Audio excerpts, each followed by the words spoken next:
Indian and Japanese warships conducted exercises in the Indian Ocean last week. The Japanese Maritime Self-Defense Force described the maneuvers as designed to promote mutual understanding and consisted of 4 warships, 2 from each country. Naval exercises are now routine between India and Japan, but the timing of the present exercise will be related with the military standoff between India and China in Ladakh. The Indian Navy training vessels INS Rana and INS Kulush were joined by the Japanese Navy's JS Kashima and JS Shimayuki. The Japanese embassy in New Delhi said this was the 15th such exercise in 3 years.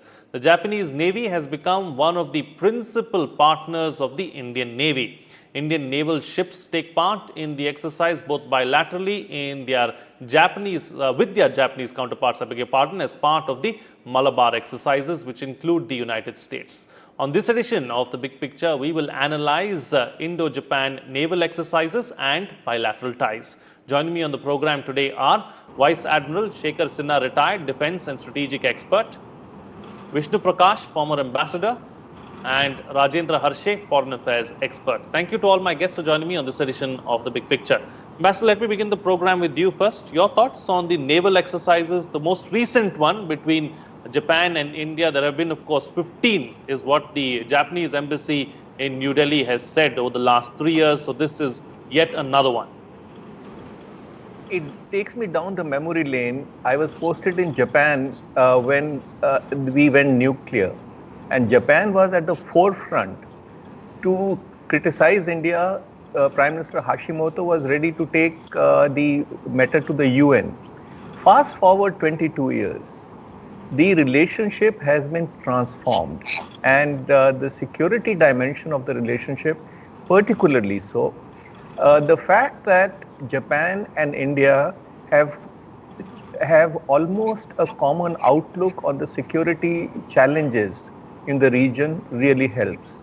Both the countries have difficulties with China, which has tried to intimidate Japan, has been trying to do the same to India, covets Japanese territory, covets Indian territory. And that is one of the factors, besides the fact that we are responsible members of the UN United Nations. We have a commonality of interest. We are also G4 countries, which are aspirants for permanent membership of UN Security Council. And may I add that in May last year, Japan and India had joined the United States and Philippines in conducting exercises in the South China Sea. And Japan is a regular participant in the Malabar exercises. We have mill-to-mill exercises, we have Coast Guard exercises, we have Air Force exercises. So this is one dimension of the relationship which we are very happy about, and this is, I think, indicative of how like-minded countries can work together. Okay, we'll come back to like-minded countries coming back, working together, and how that's going to be going forward. But, Admiral, let me come across to you now. So, the ambassador brought up the Malabar exercises. I too referred to the Malabar exercises in my opening remarks. Malabar exercises seem to be the most popular of the exercises between India and Japan, of course, and there's the United States as well. But, what is the level of cooperation, understanding really, and also, relationship as far as Indo-Japan maritime, domain is concerned, and naval exercises on the whole are concerned? The ambassador has very rightly mentioned the convergence in the last 22 years. So it is a question of convergence of strategic outlook. And as he said that, there is a common threat to be countered by both these countries, and by and large by themselves. But this is important because there is nobody in the close vicinity. Americans will be there. But it's quite possible that Americans may not be there after 4 or 5 years. Australia is there, but Australia may not be there after 4 or 5 years. If you look at the proximity, these are the two countries who can come to help us. Now, why are they having a separate exercise? Because our Indo-Japan bilateral exercises are very old. The only thing which I would imagine now, that Japan has to be worked up to the level to get to the complexities of the exercise Malabar, particularly in the anti-submarine warfare field. and the maritime patrol aircraft exchanging data from their ships and their maritime operation center. So it is a question of interoperability which helps you in passing the data and taking some action and wherever the ships have been deployed. So we have a very robust MDA and Japan is also part of it. So this robust MDA, data exchange and PATI passing the data, they have very large number of P3C Orions. You will be surprised that at one time they had 103 maritime patrol aircraft and they call themselves the self-defense force. So they have a very large number of, the navy is quite big. Just that they were not permitted to act in offensive role. The time has come now. Therefore, they are working through the bases so that they can get to the complexity of Malabar. As you said that everybody is fond of Malabar, that is because it started in 1993. It's a very old exercise. And it started as a bilateral between two navies. Just between the navies being produced in China. Of course, there was a general government sort of consent. But subsequently, when Japan has come just about 2 years back, because we feel that Japan is now has the constitutional backing to do the policing acts, to do the military roles in the South China Sea and elsewhere. So I think it's a good thing to have bilateral with Japan, getting them up to anti-submarine exercises and the maritime patrol aircraft type missions, which is little complicated, and that is what is being practiced. So I think that it's a good thing. When they come into when they practice the Malabar, the next Malabar, they will be procedurally and interoperability wise, they will be absolutely on the ball. Similar thing needs to be done for Australia that we can cover later on when you come to board. Okay, all right. So, Professor, how has the relationship really evolved over the years, and is it safe to say that the Indo-Japan relationship is in a safe space at the moment? Well, I'll tell you what, the relationship has evolved extremely cordially over the past 2 decades actually. And if you look at the time frame from 2014 to 2019, there have been too many activities occurring between the two countries. Prime Minister Modi visiting Japan, Japanese Prime Minister coming over here, the Emperor coming over here. Japan is the 3rd largest investor in India. Trade also is mounting, so is India's investment there, and different companies are collaborating too. Japan is helping India in building railroads, in healthcare area, in telecommunication. Now all these diverse areas display some kind of understanding as far as development cooperation is concerned, as far as economy and commerce are concerned.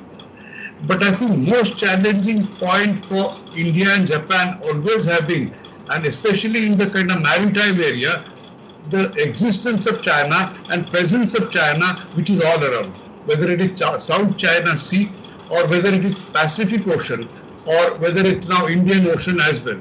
And somewhere in the confluence of Indian Ocean and Pacific Ocean, Japan and India are constrained to counter and understand Chinese moves. And that is today's one of the important realities which we can't overlook. I would say that China is concerned about 9 dash line, and that's why it is coming in clash with Indonesia, Malaysia, Australia, Philippines, and Vietnam too, and Brunei too, and Taiwan too. See, so many countries around China has antagonized, and Japan and India have a lesson to learn about this as far as security-related relations are concerned.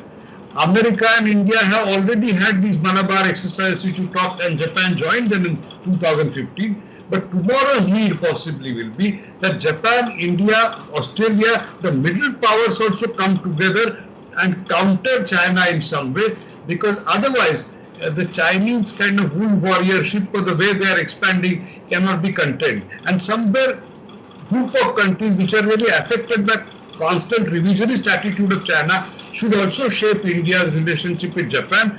Technology, economy, development cooperation, digitalization, etc. These are all proper realities. They will continue. And railroads also will get, bullet trains also will be continued.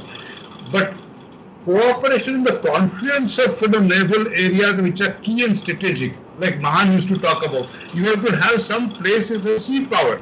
and India and Japan are vying for it, and that has to be strengthened, and that is how perhaps there is a way forward. Looking at China, looking at America, but also looking at Australia, Japan, and India, then striking alliances, and also Southeast Asian neighbors of China, wherever there is problem, because it is a significant area today where America has already had exercise in Philippine Sea. So all China, America, Japan, they are all coming into this sea, and Malacca Strait is important area which is major international waterway which cannot be wished away. So India has to have presence there along with Japan as a middle-sized power. If you are able to rope in Australia, nothing like it. This is what I would say in the initial. All right, then taking the discussion forward, Ambassador, as far as the point that you were making earlier in the program as well in your introductory remarks, and something that the professor alluded to as well, the middle powers coming together, cooperation, group of countries probably coming together to take on China. We have the Quad, of course. Do you see the Quad being, taken to the next level anytime in the near future? Because the Australian Prime Minister, a few weeks ago, came out with some critical comments. He didn't, openly name any country, but he, alluded to the fact that, there are external factors that are responsible for data stealing in Australia and something that needs to be done. So maybe, individually taking on China, especially in the South China Sea, and as far as the maritime domain is concerned, may be difficult, but like-minded countries coming together and then putting up a front. Do you see that happening, and do you believe that that's the best way forward? Frank, I think China has been very democratic and even-handed in its attitude. It has needled every country. It has picked up fights with every country. Whether it is Australia, whether it's Japan, whether it's ASEAN region, whether now Myanmar, India. So, and every time they have done that, they have laid untenable claims and use muscle power. And their game plan has been to deal with countries individually, because given their size, they can prevail over many countries. Now, a stage comes when the world says enough is enough. It cannot be business as usual. You cannot keep behaving like that. Plus, we have just gone through COVID-19, where we have seen how China has reacted, how China has behaved. So I get a feeling that countries, middle powers, and even a major power has decided to draw a line. Now, let's for a moment talk Australia. The kind of economic engagement that is there between Australia and China would have thought that Australia will blink, but they have not, because security at the end of the day, national pride also is very, very important. So yes, while China cannot be contained, but China can be restrained. And the way to restrain China is for like-minded countries, middle powers, whatever you call it, speaking in one voice. Because even if we take the decisions individually, will not have the same impact as a collective decision. Suppose 10 like-minded countries or middle powers plus major powers come together, which is quite likely, and tell China that, look, this behavior is unacceptable. Take a joint decision to ban Huawei and ZTE, other decisions. I think it will have an impact. And whether it's the Quad format, Quad is, thanks to China. Quad is now dropping its hesitation, Quad countries, and realizing that, there is no way forward but to work together. So I think we are at crossroads, and China has overplayed its hand. And I think that time for pushback is there, and it's there for every country to see. Okay. Since we are here, then, since we are talking about restraint, Admiral, as far as the South China Sea is concerned, as far as Malacca is concerned, that's something that the professor spoke about in his opening remarks as well. How concerned is Beijing really as far as, like-minded countries coming together and restraining it is concerned, and how concerned is China about its Malacca dilemma? Quite a lot, Frank, because if you see China's development of the pipelines for oil that it has done, or you see the alternate routes that is choosing, from Gwadar to back to China, Similarly, from Myanmar to into China.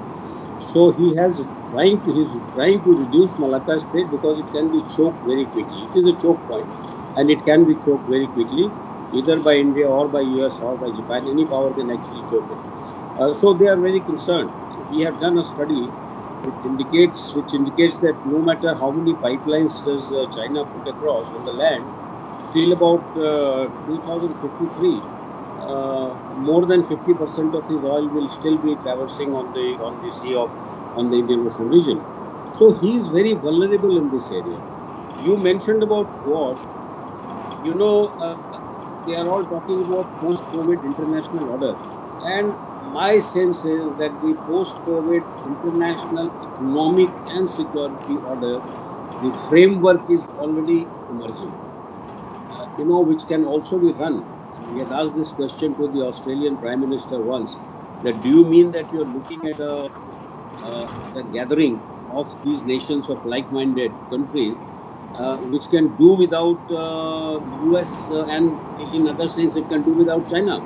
He said, yeah, that's the whole idea, and that is where the middle parts gain so much of strength. You would have seen in Quad Plus, you have had Indonesia this time, you will have Vietnam, you can get France. So it makes a very formidable maritime power, and therefore China cannot get away by doing whatever it wanted. And as the ambassador rightly said, that it has overplayed his hands. He just done this maybe 10-15 years too early. If he came 10-15 years later, possibly we would have known which direction is America gone to. We would have strengthened our own partnership, or maybe thanks to China that we are strengthening our partnership that much earlier. That's exactly what Ambassador was trying to mention. So I think that all in all, China's worry are quite a lot. Anytime you go to China, the first thing they will ask you, Frank, tell me, if we have a fight with the US, who will you support or will you maintain neutrality? It makes a lot of difference to him, because both these people are not resident parts of the Indian Ocean. They have to depend on friends. China has none except for Pakistan and North Korea. And if he comes to operate from Pakistan, he is rather close to everybody who is enmity to him. So it's not all that easy to have a base in Gwadar and Djibouti and think that I can fight. No, you are far from home. If you are far from home, the logistic chain is going to be very long, and it will not be very easy to keep sustaining a long-term war overseas. Okay, all right, Professor. So coming back to the Indo-Japan ties, as far as naval exercises are concerned, we've covered most of it. We've spoken about that as well at length. What are the other areas of cooperation between the two, and what are the other areas of cooperation that we need to look forward to in the near future to make this relationship even more stronger and reach newer heights? See, one point I thought I should just add before I get down to your question is that China is an empire and imperial power and doesn't have democracy, and it wants to sell this model across the world. And that is a danger which we have to think about, which I forgot to mention earlier. As far as Japan is concerned, you have to work out complementarity of interest between the two countries. And while working out complementarity of interest between the two countries, the kind of dependence perhaps India has on China, it has to reduce it considerably, whether it's 5G, whether it's on Chinese apps. I think somewhere what kind of contribution Japan can make in Skill India program, what kind of contribution Japan can make in Make in India program, all these things have to be explored. Similarly, there are ways and ways you can add to trade, and trade already is growing, but compared to United States and China, India-Japan trade is not as much as it ought to be. So somewhere we have to work out again complementary areas where things can be sorted out. What is required, where India has comparative advantage, where Japan has comparative advantage. All these things have to be worked out. Japan primarily is there in automobile industry in India, and they are successful in that part of it. They are also there in pharmaceuticals, and they are again successful in that area. Japan can also come in infrastructure. They are already there to build rail lines, and other areas also could be explored. But somewhere it can't be just unilateral flow from Japan, how Indian companies can go into Japan and function there, how Indian investments will be kind of rewarded with dividends in Japan. India has to think of all this together, because now there is a notion of Atmanirbhar Bharat. If that is so, then India can't be entirely dependent on one single country economically, one single country in terms of commerce, or one single country in terms of getting military security-related equipments. And somewhere the dependence has to be on diverse countries. Plus, India has to be a manufacturing hub.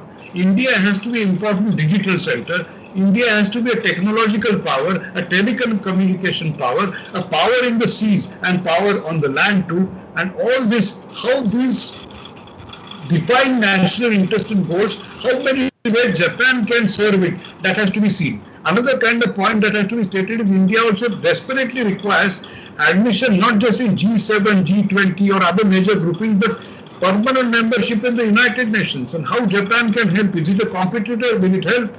And getting a veto at United Nations will be important to counter China. Otherwise, China will always stand in the way of India's membership of energy and many other areas, or declaring somebody, some organization as terrorist. So somewhere Japan and India can cooperate against terrorism too, international terrorism. And then both actually have to work together in the Indian Ocean as well as in the Pacific Ocean, because not many states of Malacca, but Japan depends a great deal on oil from West Asian countries. And the route to West Asian countries can be via Pacific as well as Atlantic.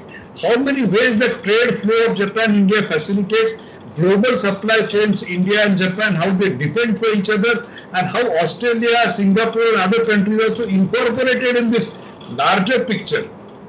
That will set the pace for Asian kind of power triangle working together to see that China is somewhere restrained, and United States, if it participates well and if it doesn't participate, there are middle-ranging powers working towards it. So there are many areas that sum up the economy, commerce, technology, digital questions, information revolution, infrastructure, and that can go on. And this is possible, the cooperation. Whatever I said, it's a range of possibility to work out short-term and long-term goals and work it out at different levels.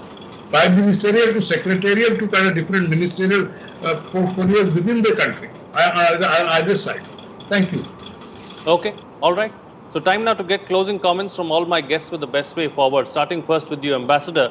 And also, are there any areas of concern in the bilateral relationship that need to be addressed?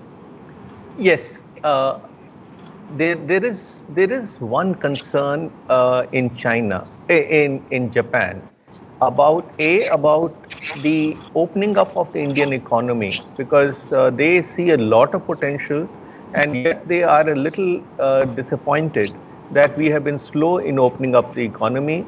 The genuine second phase of economic reforms have yet to be ushered in. Also, that we pulled out of RCEP was something which was a disappointment to Japan. They were very keen, for good reasons of their own, and also as a well-wisher of India, that we should join RCEP. That said, there are very few countries with which we have such a convergence of interest as Japan.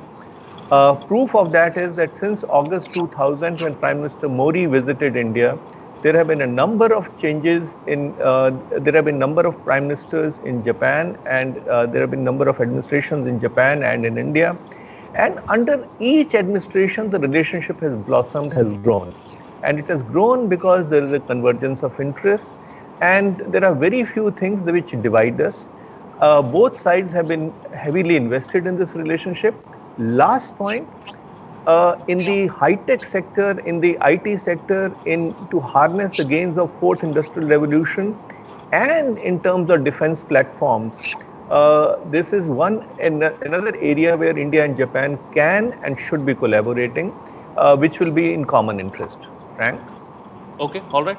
Admiral, as far as technology sharing is concerned, on the defense side of things, Japan, we all know, has got very advanced technology. Submarine technology also is really stellar as far as Japan is concerned. So what is the level of technology sharing, and how can we improve it? Frank, if I said that Japan is a hesitant country as far as the defense equation is concerned, because they have a severe opposition from the people within Japan, the citizen, that Japan should not become too active on the front of defense. I mean, don't become very offensive. But with the change of the guard, now we got the longest-serving Prime Minister Shinzo Abe, and the constitutional provisions have been made. As of last week, the Defense Minister of Japan made a statement that we are cancelling the contract for our air defense missiles, which are meant to intercept the missile if they are fired from China. He said that sounds very defensive. He has said in the press conference, this sounds very defensive. Instead, we will buy deep penetration strike aircraft. We will not wait for their missile to come, but I will hit first. So I can see that the whole approach, I mean, they are political people. The whole political approach, the narrative is slowly changing in the direction of offense is the best defense. And that we saw, you mentioned about submarine, quite right. You will be surprised that when we advertised for the Project 75 India, we got, the inputs from all builders other than Japan. And we kept coaxing them, why haven't you? Why? Because their own, as per the law, he can give you the submarine, but he can't give you the torpedo. So we said, don't worry, we will fit our own torpedo. We have that ability to do the modification. But still they held on. So I think they are still a little bit hesitant, Frank, in giving the warship technology. Warships are okay because our warships are quite good. In fact, very comparable. In fact, I go to the extent of saying better than what the other chaps make. But as far as the weapons are concerned, they will have to take a call that the transfer of technology for submarines, buying submarines, building submarine in India for India and for the world if they want, this we have not been able to break the ice with them. Okay, all right. And Professor, close the show for us with your quick concluding remark. Two quick points actually. One is that I quite see point which was made earlier about RCEP, that India not joining RCEP is slightly disappointing. Second point I thought was, somewhere India has to concentrate on post-COVID times where measures are taken, the economy is again brought back to the rails, and measures are also taken where we make structural reforms so that India becomes open again to business, to trade, and to kind of interact with other parts of the world. And that will be a very major challenge. India doesn't want to go back to license quota. So what kind of alternative India will have? And how many ways India will strengthen its democracy, rule of law? That is important because if the democracy, if we strengthen this particular model, it will be worthwhile model for many other democracies and surely challenge for countries like China, which are needling us on several fronts. This is what I would say. Okay, all right. On that note, then I'll call it a wrap on this edition of The Big Picture. Thank you to all my guests for joining me on the program and putting things into perspective for us. What's coming out of this discussion is that the India-Japan relationship is in a good place. Of course, there are some areas that need to be worked upon, but most of it is all good. And we just need to build on these relationships and come closer together so that we can take on or we can